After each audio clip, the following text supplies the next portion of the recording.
a really great community at Bandito. There's so much always going on. There's never a boring day here. There's never a slow day.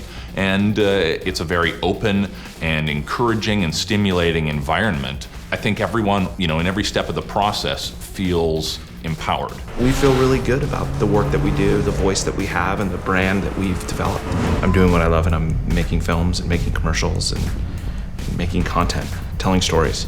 The infrastructure that we have is so unique in terms of being a one-stop shop, in terms of having, a complete solution from the impetus of the idea to the creation of a 4K DCP. I mean, everything in the middle of that we do out of our studio, and that was the goal.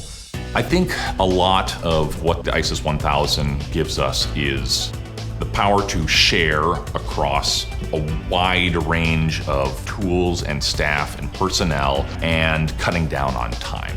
When we started the company, we used Adobe Premiere. I've had a very outspoken relationship with Adobe. It was sort of the Swiss Army knife that I solved a ton of technical problems with. So I always have had an allegiance to Adobe and continue to do so. When we embarked on editing Act of Valor, which was sort of the first major feature film that Bandito Brothers made, Premiere wasn't in a place where we could rely on it infrastructurally. So that was when we made the jump to Avid. The realities of day-to-day editorial work and what's needed. You need access to this, you need access to this. Adobe doesn't provide hardware or hardware support. They're gonna have recommendations as to what you can use. So I think the fact that when we're editing in Avid, we're usually finishing in Premiere. Just the fact that we have that touch point already in our infrastructure means that we're gonna have both of those applications installed on almost every computer that we have.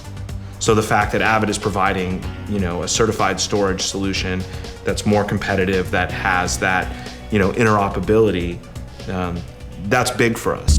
Our sound pipeline actually has mirrored our editorial to visual effects pipeline quite a bit. We are using Pro Tools. We have a couple of stages over in our sound building.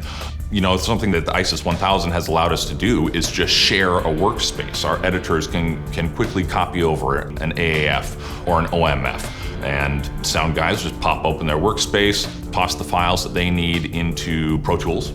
So having those three pieces, editorial, sound, and visual effects, and color, all in one super accessible location is essential.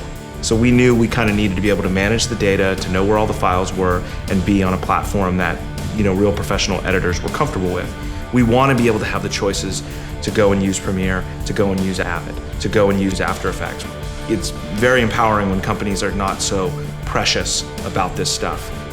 We should know everyone is using every tool because it's the right tool for the right job. You can't just predict it. This is the only tool that works.